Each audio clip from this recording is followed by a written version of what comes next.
Hi, welcome to a lecture within a course on optimal and robust control given at Czech Technical University in Prague. This is an introductory lecture on unconstrained optimization, and in particular we are going to give first and second order conditions of optimality, and we are going to restrict ourselves to the scalar case. That means we are going to analyze functions of a single real variable only. This will make this lecture somewhat of a recapitulation of a high school material. Still, I believe it's useful to refresh the fundamental concepts and fix the terminology and notation. So, what we are after in this lecture is the following problem. We are given a function f of a single real variable. And our task is to find such x for which the value of the function is minimized. And indeed, I'm restricting myself to minimization only. I'm not going to discuss maximization. Why? It's not because maximization is not useful at all, but rather that there is this particular nice trick which allows you to rewrite your maximization as a minimization problem.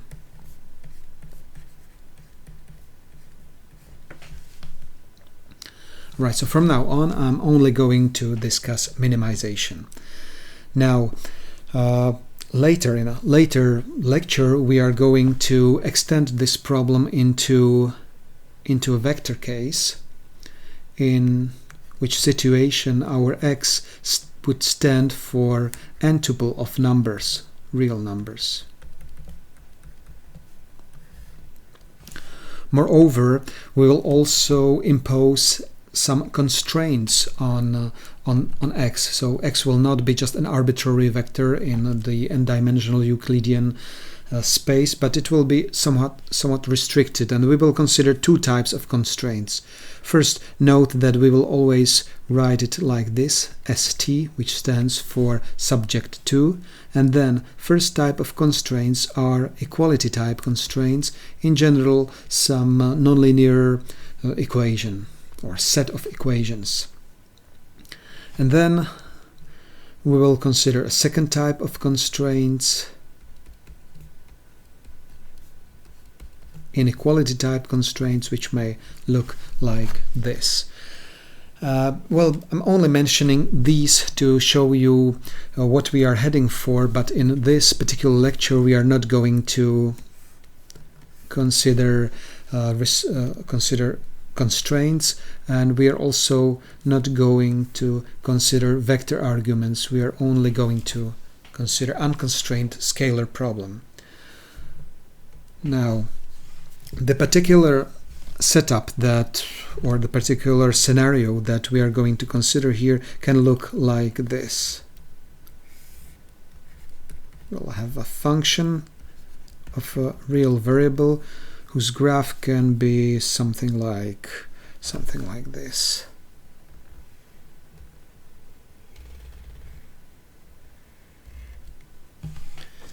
Now, the very first thing that we need to fix here is what we actually mean by the minimum. We need to recapitulate that there are in fact two types of minima, in particular something called local minimum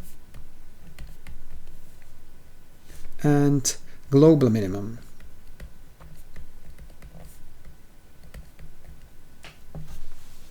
With reference to the graph, I can immediately identify the local minima as these red points over here, corresponding to this point. I can consider a value of x labeled with x star, and now global minimum is obviously just this single point. Alright, that was pretty intuitive, but how exactly is the local minimum defined? the key idea behind definition of local minimum is that if you perturb your x a lot or a little bit, doesn't matter. In other words, if you can find some interval, large, medium, small, over which the function achieves always either larger or at worst the same value of as x, then your x star is the minimum. More formally, we can define local minimum like this. We'll say that if there exists some epsilon which will work here as an upper bound on our perturbation labeled alpha, such that the value of the function at x star is always less than or equal to the value of the function at some perturbed x. That means x star plus alpha. So this is the definition of local minimum. The crucial thing here is that this neighborhood, this interval, can really be arbitrarily small. And now, what's the definition of global minimum? Obviously, for global minimum, the function must be minimized over all admissible x, not just within some small neighborhood, but over the whole interval over which the function is defined or considered. All right, now before we move on, we need to make some assumptions about the functions that we are going to consider.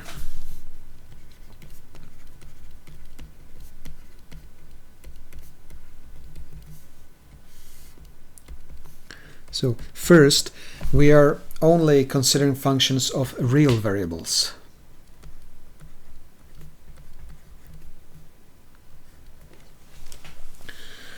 In this course, we are not going to consider problems in which the independent variables are integers. Such problems are very useful as well, but the framework that we are going to build here does not allow to consider integers. Second, we are going to consider functions that are sufficiently smooth. In particular, we want to have at least first and second derivatives.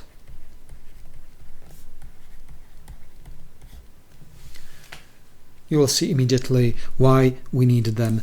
And finally, very often we impose the requirement on f to be convex. Before I explain what convexity of a function means, let me just make this general comment on making assumptions like these. After all, we are engineers and we always need to know where these assumptions come from and whether they are justifiable. So here the thing is, since this introduction into optimization is motivated by the later use within the optimal control problems, so the thing is that in such discipline we are typically in a privileged situation to choose the optimization criterion so that the subsequent computation is feasible. Therefore, why not choosing those optimization criteria that satisfy these assumptions of smoothness and possibly even convexity? All right, now a few words on convexity of a function.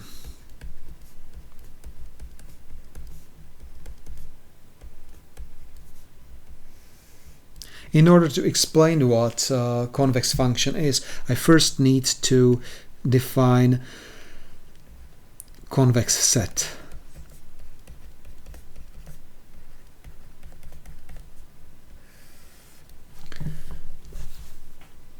Using a picture. What is a convex set? Convex set is a set such as this,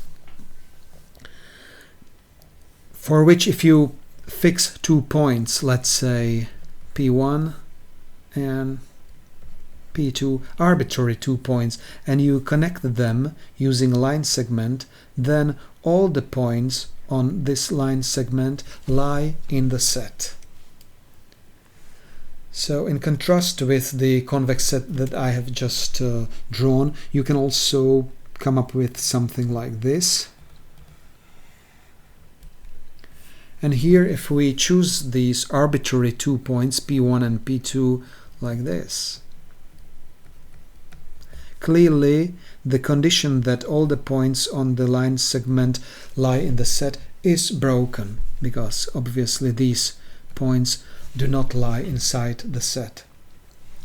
More formally, we can define something called convex combination of 2 points, which is formally written like this. So alpha times P1, where alpha is a real number, so alpha times generally a vector P1 plus 1 minus alpha times P2.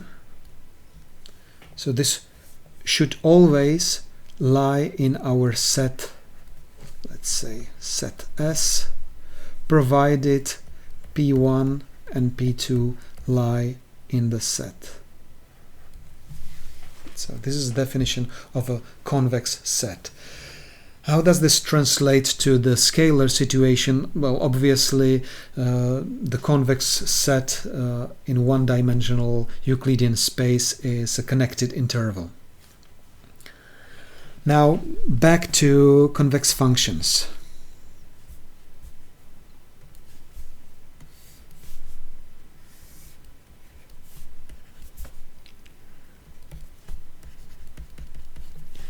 Now we say that a function is convex if it's defined on a convex set, and so that's the first condition, and the second condition is that now if the function looks like this, so the second condition is that if we draw or fill in the space above the graph of the function, if we now consider this set, a set that I will call epigraph of the function f, then function is convex is epigraph if its epigraph is convex. Now how is the epigraph defined formally? So it's defined as a set of all x and say rho such that rho is always greater than or equal to f of x. So this is how convex functions can be defined, or equivalently what you can do here is that if you choose two x here, say x1 and x2, and if you connect the function values corresponding to the two by a line segment, then this line segment should always lie above the graph of the function, which you can formally write as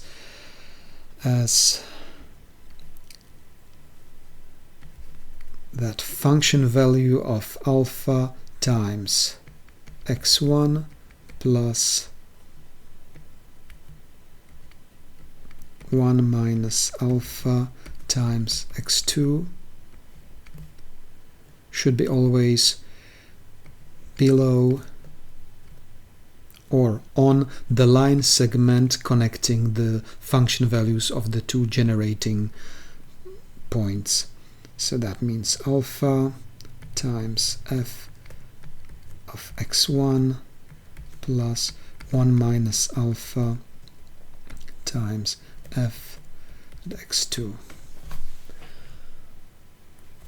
Now there's one important restriction on alpha that I forgot to mention, and that is, and this also holds for the convex combination of 2 points, and that is that alpha is always lying in a closed interval 0, 1. An important restriction. Only now is the definition of convex combination complete. Similarly, I will put it here as well. So alpha is between 0 and 1. Now, why are convex functions so appealing in optimization? Well, for convex functions, you can make sure that if you find your local minimum, you can rest assured that you have found the global minimum. Well, strictly speaking, convexity requires even something more than just the mere fact that the global minimum is equal to local one. Have a look at this function.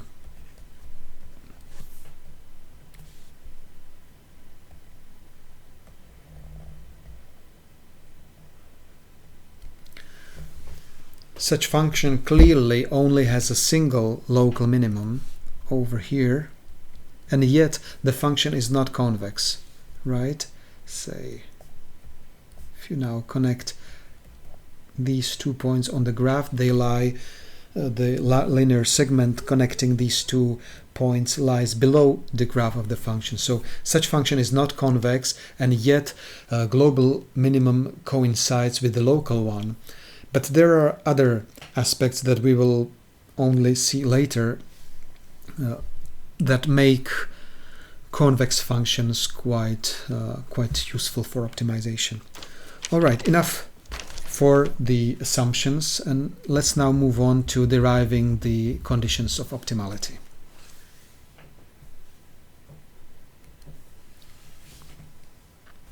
The fundamental concept that we are going to exploit heavily here is that of Taylor approximation, Taylor series approximation of a function around a point.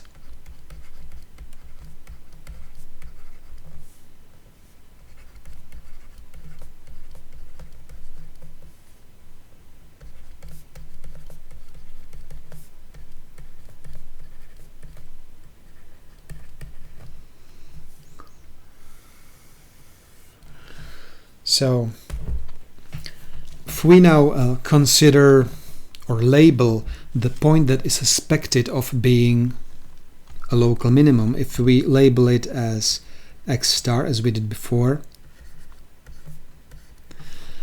and now we consider a perturbed x,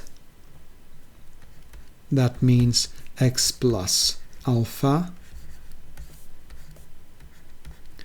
then we can express the value of the function at the perturbed point using Taylor series approximation, for which the first few terms are these. So f prime, the first derivative of f, evaluated at the local point, at the local minimum, times alpha, that's the first order term, plus 1/2 the second derivative, again evaluated at the same point, x star times alpha squared, plus higher order terms. Now I think it's worth now to be a little bit more careful about these higher order terms. Sometimes people just wave hands at these, saying that these are negligible terms, but this is absolutely incorrect. We cannot just claim that these are negligible. We can say, in fact, something more accurate here, and that is that these, or we can label these higher order terms using the so-called big O notation. And in this particular case, it will be O of alpha cubed.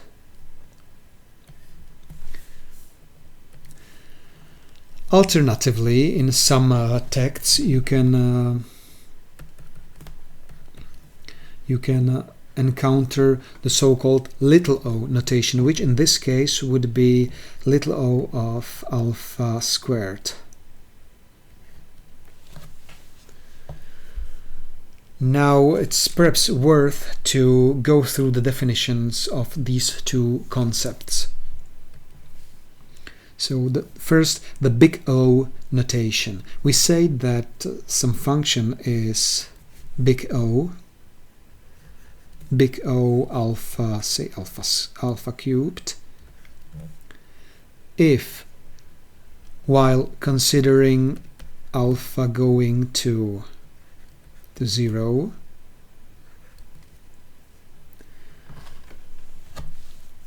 our function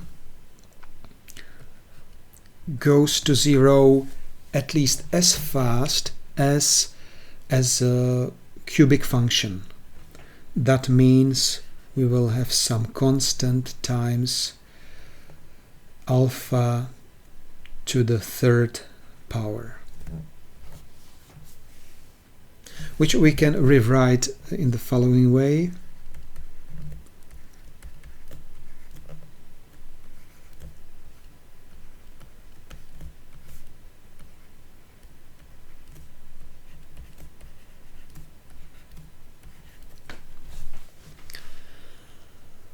Now, the alternative concept of little o is defined like this. So we say that a function is little o, alpha squared in this case, if again, while considering that alpha goes to 0,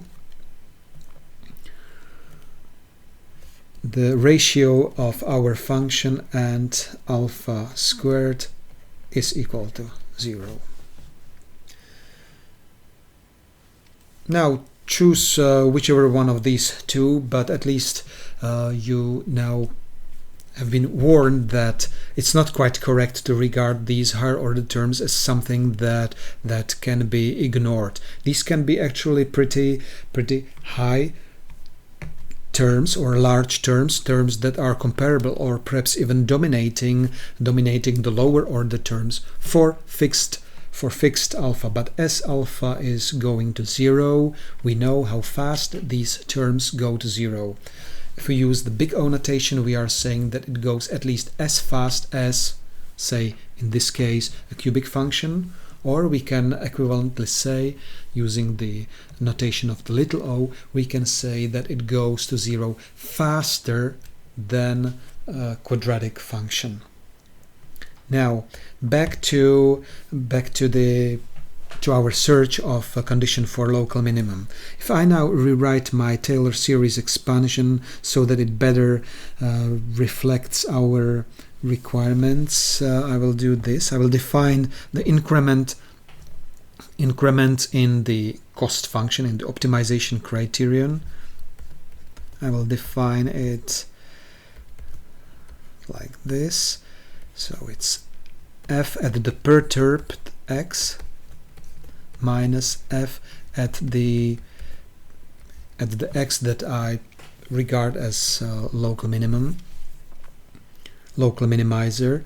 So now what is left on the right hand side in the Taylor's expansion above is the term corresponding to first derivative and higher order terms, which in this case I write using the squared alpha.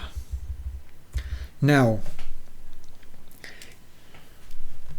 based on our definition of local minimum, we know that there must be some interval within which for all perturbed x this increment must be non-negative. That means this must be non-negative. That means the sum of these two terms must be non-negative.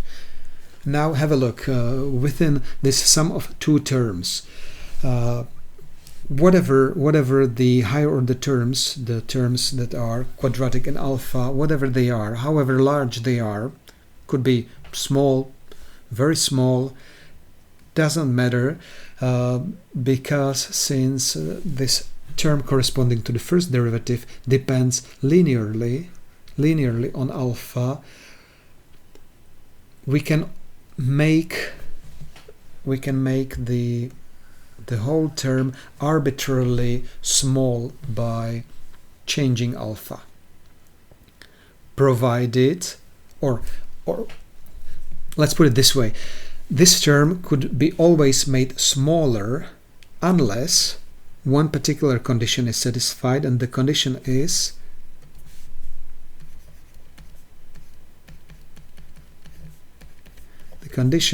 that the first derivative is equal to 0. So clearly, if we want to see our x star as a local minimizer, this must be satisfied. I'm saying this must be satisfied, but I'm not saying that it's enough. So this is just a necessary condition of optimality.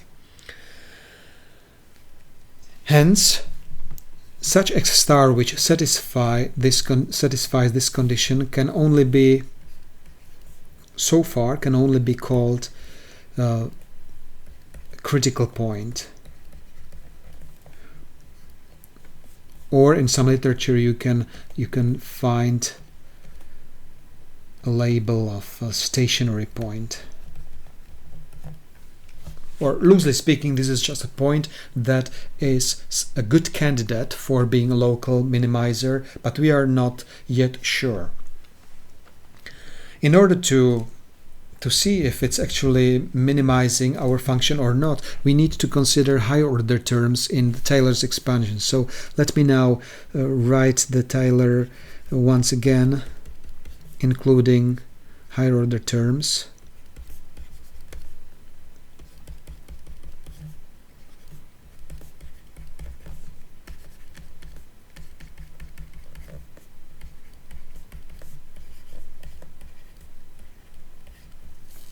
Well, in fact, I can immediately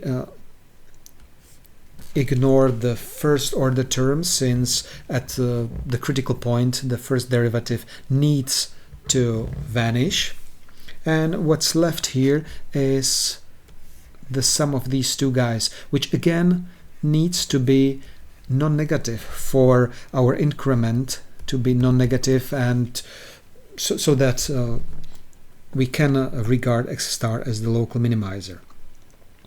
But this time, since, as I have said, we cannot just claim that this term corresponding to the third power and higher powers of alpha, that this term is somehow negligible. No, that's not what we can claim. It can actually be, for fixed alpha, it can be actually very high. But what we can claim is that there will exist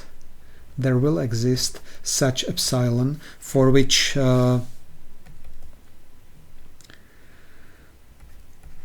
if we consider the perturbations alpha bounded by epsilon, we could always see the second order term, the term corresponding to the second derivative, dominating in absolute value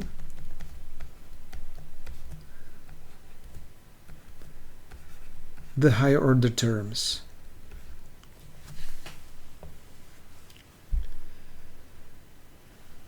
So then whatever or however large the higher order terms are, or whatever they are, we can make sure, we can rest assured that for sufficiently small neighborhood, the second order term will dominate in absolute value. And now, if we know this, we can impose some property on this second order term, which will guarantee that the sum of these two will be non-negative. And what is this property? Obviously, the property is that the second derivative is non-negative, is greater than or equal to 0. Right? This is so because alpha appears here squared. That means whatever alpha is, if you square it, it's always non-negative. Therefore, it's enough just to make sure that the second derivative is non-negative. But again, this is just a necessary condition. It's still not sufficient. If we want to get sufficient conditions,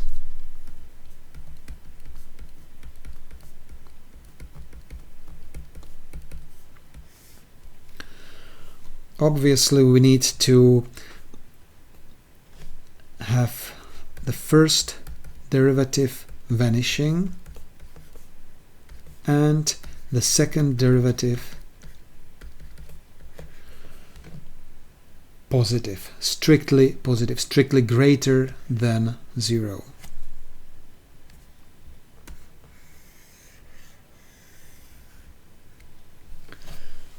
But now be careful, this is just sufficient.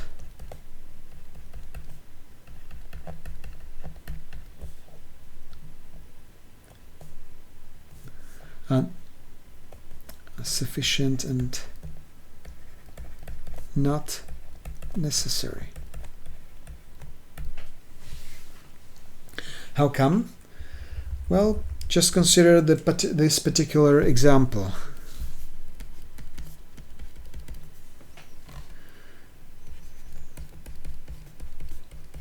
X to the 4.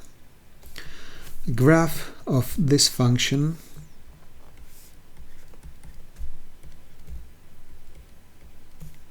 looks something like this. And obviously the function does have a local minimizer, in fact just a single one, and located at x equal to 0. That means x star is equal to 0. But now have a look at how the first and second derivative look like. So f prime is equal to 4 times x to the third power, which at 0 is equal to 0, and second derivative is equal to 12 times x squared, which means that at 0 this is also 0. You see, the second derivative is 0, so the sufficient condition is not satisfied, and yet the function has minimum at the given point. So what's going on here is, or our procedure in such situation should be such that we need to analyze higher order terms. So now let's rewrite the increment to the value of the function one last time, including higher order terms. So first order derivative, or first derivative times alpha plus 1/2 times second derivative times alpha squared plus plus a term corresponding to the third derivative times alpha cubed plus the term corresponding to the fourth derivative